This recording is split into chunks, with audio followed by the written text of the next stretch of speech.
Welcome to Happy Talks with Dr. Alice and Donovan. Dr. Alice Fong is a holistic naturopathic doctor and founder of Amor de Soi Wellness. And Donovan Jensen is a software engineer and founder of HowToHappy.com. Together, they're out to cause more happiness in the world. Hello, everyone. Welcome to our holiday edition of Happy Talks. My name is Dr. Alice.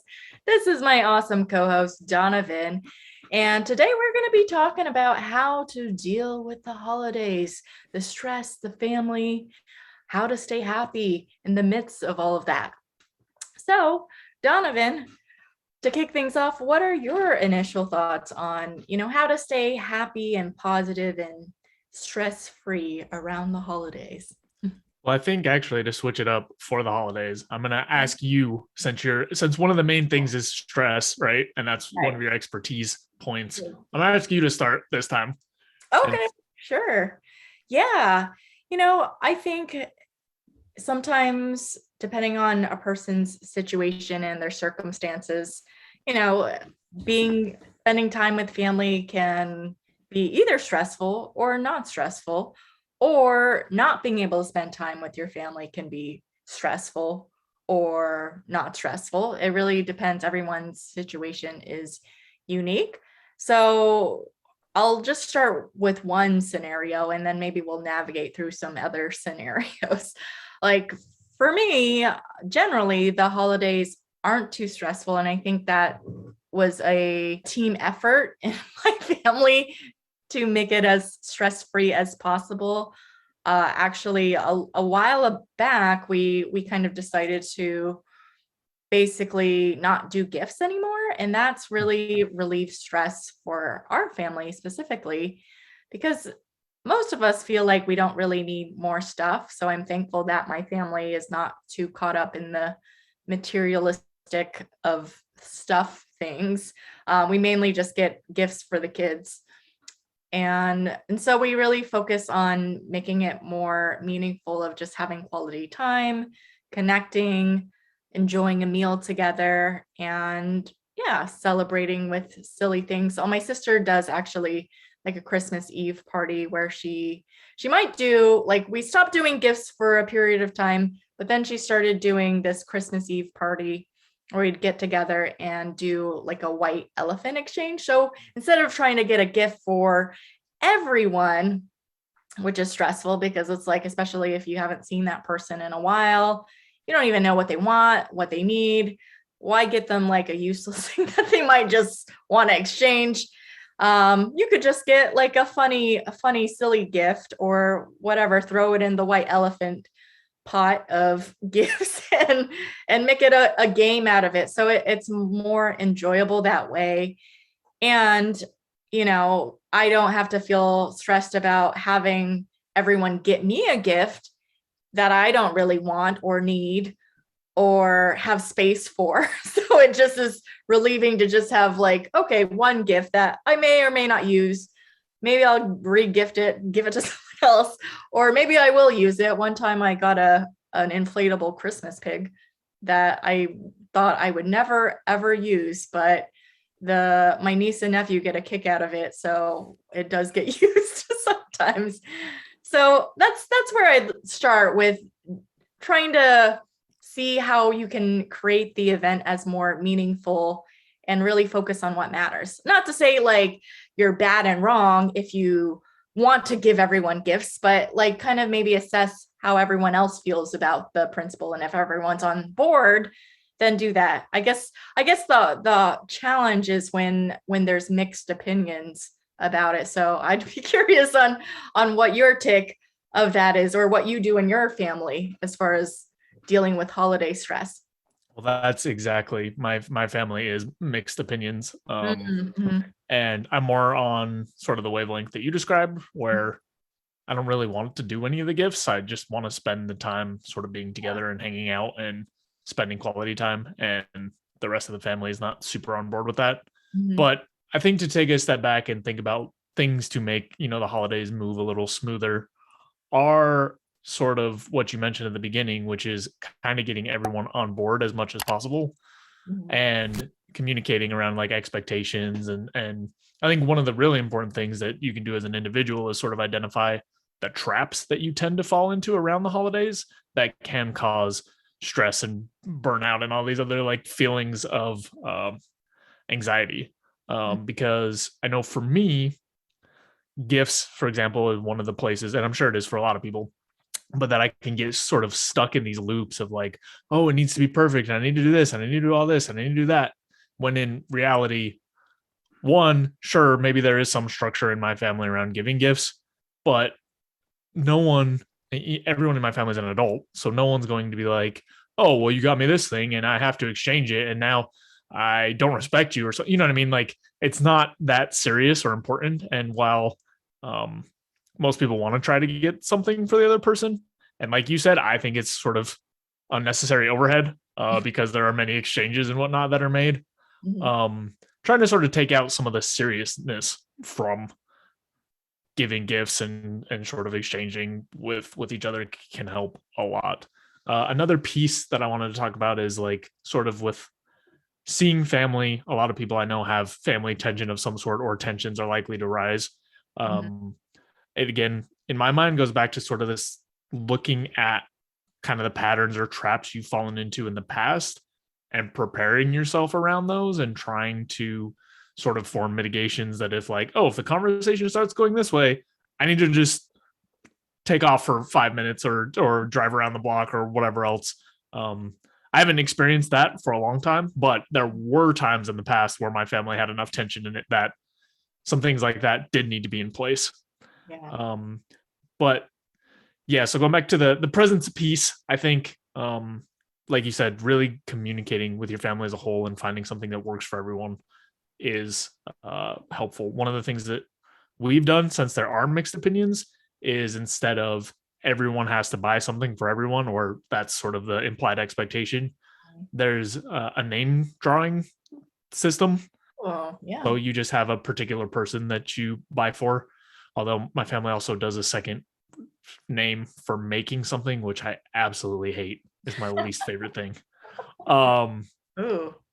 But that's sort of something that's a middle ground for us. If some people were left to their defaults, like me, there would be none of that. There would be zero. And other people like my stepmom, there would be just millions of gifts everywhere. So that sort of a balance helps us a little bit on both ends. Yeah, that makes sense. That seems like a good balance. And I would want to, I wanted to elaborate on something that you touched on of just like conflicts going beyond just gifts, but knowing like, maybe you have a certain type of conflict with a certain family member and it's a reoccurring theme, and how do you address and approach that? And it just reminds me of, I actually, for Thanksgiving, I flew out to Boston with my husband, and to see all his family interactions and the positive, the negative, the drama, the joy, all of it was interesting to watch, as kind of like I didn't grow up with these people, so I was just new and fresh to this experience, and I could see how like some people might have gotten triggered because they were saying things from the past.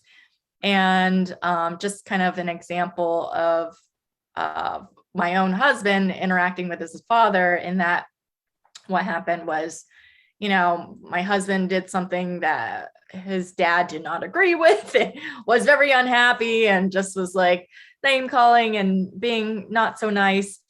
And so basically that triggered my husband TJ to be like, if this is how you're going to be, I don't want to be here. I just might like leave. This was kind of a thing. And I think what kind of brought it together, I was sort of like the mediator, and being like, let's, and I think everyone was on board, finding some sort of mutual purpose or goal, being like, how do we really want to spend our holidays? Do we really want to be upset and angry, and just kind of like calling it out? We only have a limited amount of time together. How do we want to spend it? And it's like, what can we do to get to like having a more peaceful, harmonious type of event? And, that means both parties putting aside their differences, for like the shared goal and interest of getting along for the holidays. But it does take, both people to kind of give up something like their resentments or their anchors or their past baggage from whatever like that person did from forever ago to let it go and focus on like, hey, let's just enjoy the present moment. And I think that's really key, whether it's the holidays or not, being able to, if both people are in agreement, let's like work together to try to get past this thing that's creating a wedge between us, or, temporarily put it on the side. Like, yeah, maybe we do need to deal with that, whatever that might be, put it to the side just for the day or just for the few hours that we're spending together, so we can really, maximize the limited time that we do have together. Yeah, I think those are a couple really good ideas. And what you mentioned around sort of, especially if you can do it early, getting clear on sort of the outcomes for the day or hours or however, whatever the time period is. And like you mentioned, saying something like, hey, I know you disagree with this. I don't really want to bring it up during, Christmas Day or whatever else. We can talk about it, but maybe let's defer it. Some strategies like that, I think, especially, if you talk about it beforehand and you have both parties on board, and you briefly mentioned this by having other people there as mediators, right? Because I know sometimes it's like, hey, we're not going to talk about this, and then you see them in person and it's like, I really need to prove that I'm right for some reason, and things start slipping out and it goes off track. So especially also having sort of that social extra barrier or guidance to say like, hey, I feel like this conversation is kind of getting off track.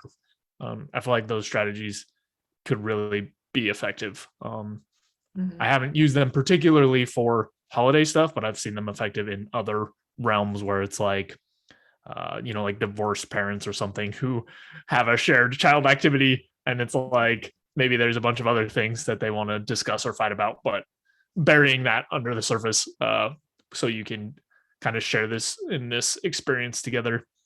And another thing I think that is important that you mentioned is sort of this idea of how do you really want to spend kind of this special time together, right? Do you really want to spend Christmas Day or whatever holiday arguing and fighting and probably moving further and further apart? Or do you want to actually have what is likely, I mean, it depends on the situation for everyone, but likely a limited sort of gathering, right? Most families, I would guess, aren't able to get together all the time. So it's sort of a rare occasion and one worth sort of paying attention to how you can make it fruitful for everyone involved. Yeah, that's a really good point of pointing out that it is a rare occasion, and that's something actually my husband did to kind of remember, even though he was kind of getting reactive over like things that his father was bringing up, to just kind of remember that like, okay, his father's in his 70s, maybe he has like 10, maybe 15 or so more Christmases left, or Thanksgivings. This was for Thanksgiving. But regardless, there's only like so many holidays left. It's like, or, who knows? It could be the last. We don't really know how much time any of us have left. And so just remembering that like, oh, well, we only have maybe X amount of Christmases left or X amount of Thanksgivings left. Like, how do I really want those to go? It gives you kind of like a frame of, oh, we don't have endless amount of times to hold on to this grudge that we might be holding on to. And, for my partner who has to fly to the East Coast to, spend time with his family. So there's really more limited time, because it's not like, oh, I can, like, my family is just, down 5-minute drive away, so I can see them. So maybe I take that for granted, but it has you appreciate the limited time and really want to maximize the time that you do get with them when you put it in that like time reference of like, well, how many more X holidays do I have left with these people? Kind of a thing. Yeah. And while you're talking, I thought of another angle, sort of similar, which is, if you're having conflict with someone at a family gathering, it's not just that person that you're impacting, right? You're kind of ruining the experience for everyone. Like, it's a very selfish thing to allow yourself to be sucked into a big blow up fight, because it's not just, like if I'm fighting with my dad, it's not just my dad and I who are going to have a bad time. It is everyone who is at the house, and it's everyone's sort of like limited time, special event time to get together. So I don't know how much weight that carries for people in general, but I know for me, again, in other contexts, not particularly this, but other times I've thought about like, wow, I'm so frustrated with this person, but also this is a group context, and I don't think this is the right time to try to hash this out and stress everyone else out and ruin their time. And I mean, it's kind of like what you said, where you had to step in, or stepped in as sort of a mediator to try to like, hey, like maybe we could sort of make this work. But in the ideal situation for your holiday, that's not what would be happening, right? You're able to sort of enjoy your time and relax and have a good time. So that's another piece of it, is just realizing that it doesn't just impact whoever you're having conflict with, it impacts everyone who's there or around. Right. Absolutely. It does. Yeah, that's really important to consider the group, whether you're on the outside or on the inside of just like, what can I do? So I wasn't even thinking of like the impact on me. I was just thinking of like, these guys are fighting over something silly. Let's get over this so we can move on, kind of a thing. And I would want to like, I do want to address like the flip side for those people who might not be able to have the opportunity to go home for the holidays because of COVID or restrictions or whatever the reason might be. Like, if you're having to spend your holiday by yourself or not in the way that you typically like to spend your holidays, like, do you have any thoughts on how to brighten your holiday if you don't get to do what you typically like or want to do? Yeah, I will do my best, because I'm not the most celebratory person. So the handful of holidays that I have missed, I've just been like, okay. Yeah. But one of the things that I think is important is, if you do have, and this may not be the case for everyone, but if you do have some sort of like family or friends or someone that you can check in with for some period of the day, whether that's, just a call or a video call or whatever else. Yeah. I think that's important to get some sense, like if you're missing home, to get some sense of like connection, even if it's not the face-to-face ideal stuff that you want. I know some people are not in that position for whatever reason. One of the things that I've done in the past when I'm not able to see loved ones on a holiday is just find something else, whether or not it's themed to that holiday, that is sort of a treat or something that's nice for myself to still sort of have, a mini holiday, even though it's not this big, grander or social celebration. Those are the couple things off the top of my head. I would be curious what you have on your end. Yeah. For me, what I think of, because I have had to spend some holidays on my own, and sometimes it's, planning a Friendsgiving or planning event. If there's other stragglers that are on their own, like let's get together if we can. Or there have been occasions where I've had to work or do other things. Or what I thought of was when I was living on the East Coast and all my family was in California, I couldn't fly out for every holiday, obviously. And I wanted my family to come visit me too at some point. And we as a group decided to, because it would be just so expensive for my whole family to fly out for Thanksgiving. The flights are so expensive. And for us, it wasn't like, it didn't have to be the exact day of Thanksgiving that we celebrate. So if we can't all together, because like some people have just two families, you can't see both families on both days, or some people have three families or more families. So it's just like, there's limited time. If there's a group that isn't so attached to the actual day, maybe you can do it the week before. That's what we did. It was like the flights were half the cost. It was way more more easier, and we still enjoyed a nice meal together. And that's really what mattered to us, was like, okay, so if we don't get to celebrate on the exact day, maybe we can find a way to, still celebrate on a different day, as an idea. Yeah, I definitely agree with that. There's no reason really that you need to constrain sort of this, right? The point is not, hey, on this day I'm going to do something. Like, the point for most people is to sort of get together, have some sort of a celebration, see your family, have some quality time with loved ones, and not forcing yourself to be on the exact day. Sometimes that's when it lines up because a lot of people have it off, but sometimes it doesn't. And sometimes it's much easier if you just wait a day or a week or whatever else. And like you said, you can still have the same experience. It's not almost the same experience. It is the same experience, unless you have someone that's bummed out because it's not the exact day. Right. But there's really no hard rule as to why that should be the case. Mm-hmm. Another thing that I kind of wanted to wade into and get some of your thoughts around are, as a way to feel more gratitude and connected during the holidays, acts of service, or like donations or charity or that kind of works. So I'd be curious what some of your initial thoughts are in that realm.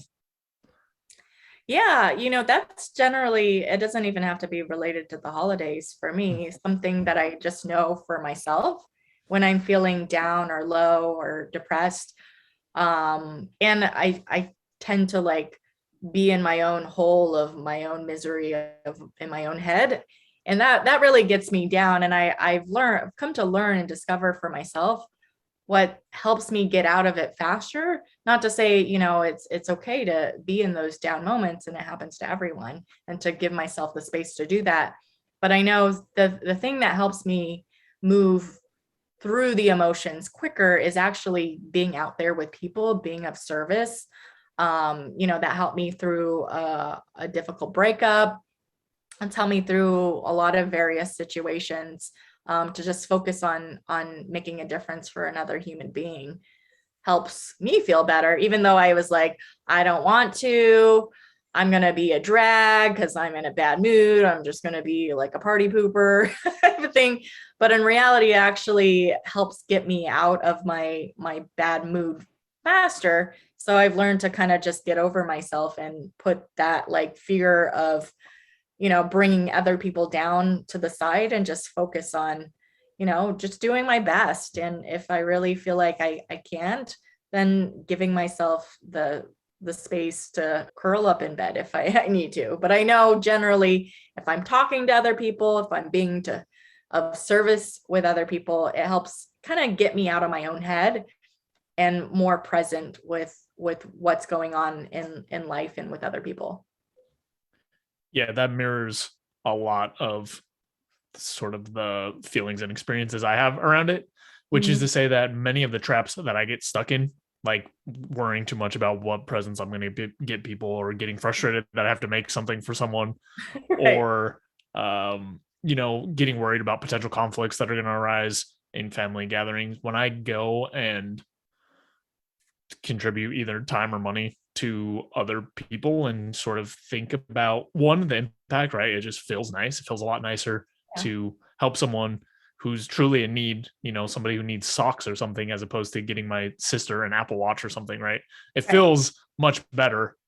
And the other piece is, it really helps put things in perspective and ground me around, okay, yeah, I'm really stressed out about what present I'm going to get for my mom, but why? Does that really matter that much? There's other people who are not able to find a warm place to sleep. And, spending some time working on something, or money on something that truly makes a difference in people's lives, has allowed me in the past, especially around the holidays, to really zone in on what's actually important, and to be able to tune more into sort of the spirit of some of the gatherings and stuff, like you were mentioning with the white elephant gift type of thing, something that's going to be fun and light and enjoyable, instead of, oh, how do I make sure that I get this perfect item for this person that they're going to love, that they're not going to want to take back. When in the grand scheme of things, those are not very important at all. Mhm. And then just the last piece is, obviously doing that work helps me recognize sort of the position that I'm in and just how grateful I am to have some of the things that a lot of people don't, and have the ability to, doing something like buying gifts or allowing a family to buy gifts for their kids when it would otherwise be a struggle is just a really grounding sort of experience. Absolutely. Yeah. It really puts things into perspective and helps you appreciate what you have, compared to so many others who don't. It's makes a difference. Yeah. Yeah. So I feel like we covered this topic pretty well. I don't know. Do you have any other thoughts to share about dealing with holiday stress or how to make it happier and more enjoyable? Yeah, let me think if there's any other traps that I Oh, typically fall into. mm, There is one more that I just thought of, which is, a lot of people tend to have time off, and I have not too often, but there's been a couple times where I've not really disconnected from some of my projects and some of mm, my stuff that I was working on, and would go, sort of sneak away to keep pushing on stuff. mhm. And especially with how many people are burned out and how the last couple of years have gone and whatnot, I would just say that, if you have time off, to really think about what it is that you're spending the time off on. Mm, I also know there have been times in the past where I sort of, I had the time off, but I didn't use it particularly well. Like, I didn't do stuff that was enjoyable and refreshing. I just kind of did like the low grade mm, lounge around stuff. And for some people that's exactly what they need, right? Is to just like hang out, lay around, eat some cookies, catch up on shows. Like that's what feels good to them. right. Totally fine.